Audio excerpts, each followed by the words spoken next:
But there's the resistance that gets me not like I haven't went to learn the Rubik's Cube because I wasn't motivated. I wasn't committed to learn the Rubik's Cube. Sales, I want to commit to learning it. Okay. What would be the Rubik's Cube Junior that you think is most important for people to get the first step into learning that sales is a skill and I can get my first win? So we're going to set a vision in advance of being there.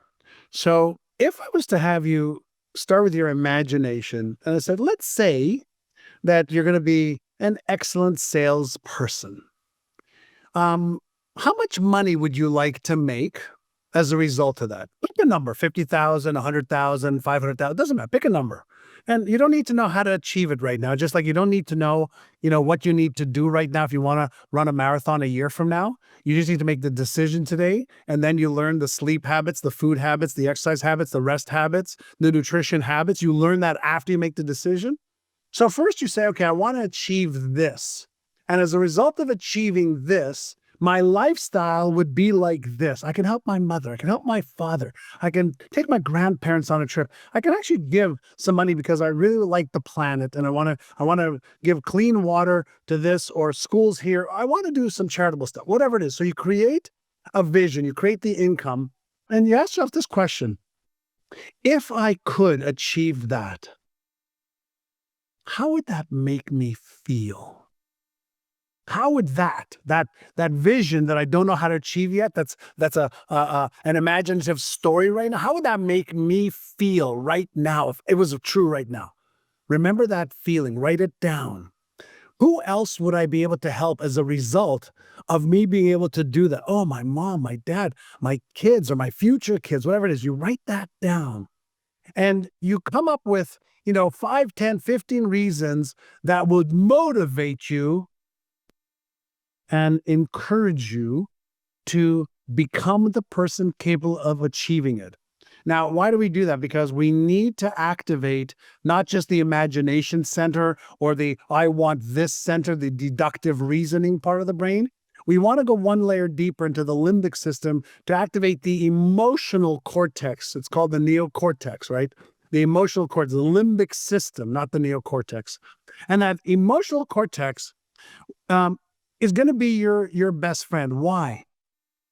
Because whenever we're learning something new, whenever we're like stepping out of our current comfort zone, Frankie's monster is going to come up and go, but what if you fail? What if you don't achieve it? What if you're embarrassed, ashamed, ridiculed, judged? What if you waste time? What if people reject you? What if people spit on you? What if negative?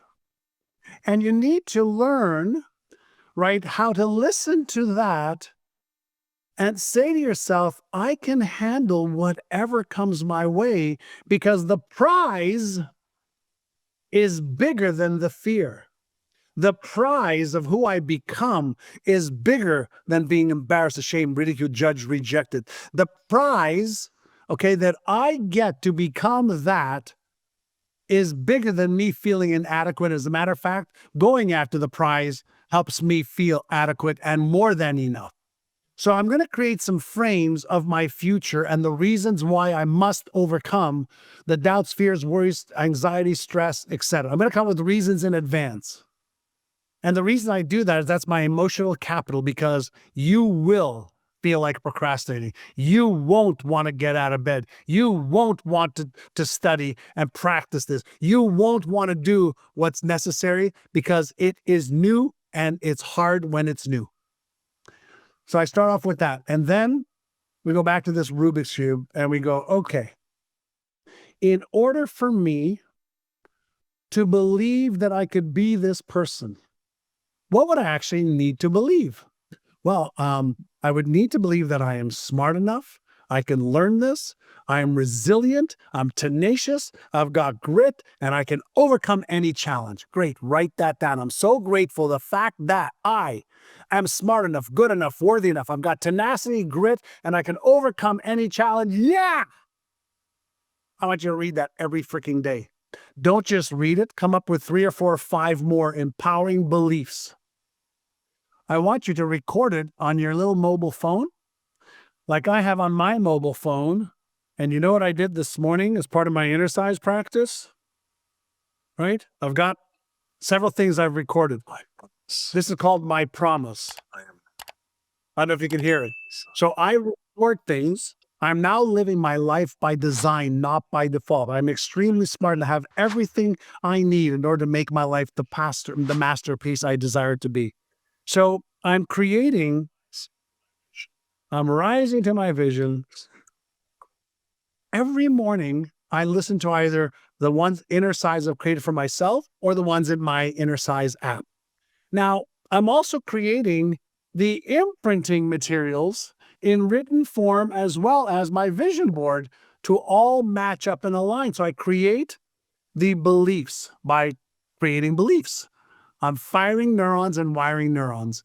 Now, I'll also take a couple of moments and I will actually visualize myself behaving in alignment with the beliefs I just read and seeing myself act that way. Now, why would I do that? Well, when I visualize, visualization is a simulation. When I simulate, the exact same neurons as if it's happening in real are firing in my brain. And here is a piece of neuroscience brilliance. The neurons that fire together will wire together. And the neurons that wire together in a repetitive sequence will become automatic thoughts, emotions, and behaviors. That's called automaticity. Now, here's the good news. We know exactly how it works. Here's the challenging news for most people. It takes longer than you'd like. The new research that was done at University of Toronto, 66 days to 365 days to either override an old belief pattern, self-image pattern, habit pattern, or create a new one and reinforce it so it becomes the dominant pattern. So don't tell me you're going to do it 2 or 3 times. You didn't want to eat with a spoon and fork and cut your food as a baby or a toddler by doing it 2 or 3 or 4 times. You didn't learn the alphabet. You didn't learn math. You didn't learn the language. You didn't learn how to get dressed. You didn't learn anything for the most part. That is a pattern that's been reinforced in 1 or 2 days. That's of any meaning. So the question I ask all my students is, would you be willing to give me 100 days to help you refire, to rewire your brain to match the success that you want? And if you don't, that's okay. Go do something else. I'll see you when you're committed. So we can use a variety of evidence-based methods to create beliefs, to create an upgraded self-image, to create new habits. And before anybody says to me, how do you do that? Which I'll show you, just give you a couple ideas. Ask yourself this question. Were you born with a self-image? Were you born with self-confidence? Were you born with fear? Fear of dogs, cats, flying, driving, sex, males, females, arrows. Were you born with any fear of anything? 0. Were you born with any habits? 0. Were you born with any beliefs? 0. A belief is nothing more. A self-image is nothing more. A fear is nothing more than a reinforced pattern in the brain. Some are positive, empowering, and constructive, build you up, and some are disempowering, destructive, and tear you down. Now, here's the thing about the brain. It really doesn't care what pattern it's reinforcing. If you're watching this, write this down. All consistency compounds. Consistently thinking, feeling, and behaving in the right way compounds over months and years and decades. Consistently being scared, not following your dream, allowing fear to control you, makes your amygdala bigger and your emotional control or emotional response circuit in your brain activate faster. There's actually a part of the brain in the medial part of the brain, in the left and right medial part of the brain, that when you actually take action when you don't feel like it, it's like a muscle that you start to build. There's an actual part in the brain. But you know what most people are doing? They want to sell, but what if they say no? Reinforce that pattern. Well, what if they reject me? Like, well, what if negative, negative, negative, negative, negative? And then they reinforce a negative story because they don't know how to turn off Frankie's monster and turn on Einstein part of the brain.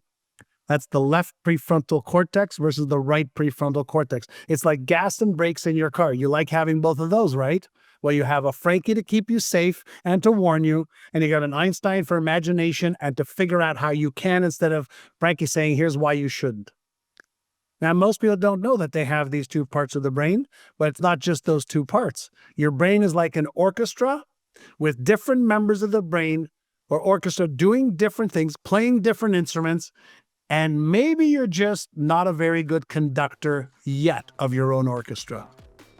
But you have a brain, you're not your brain, and you don't have a user's manual for a $100 billion tool you own already. No mortgage, no payment plans.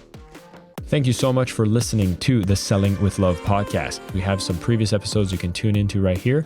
And if you prefer the short form content where you get to the point in under 10 minutes, we do have a ton of clips from our best episodes that are being shared on this channel as well. So pick which one supports you the most. And of course, thank you for liking, subscribing, and of course, selling with love.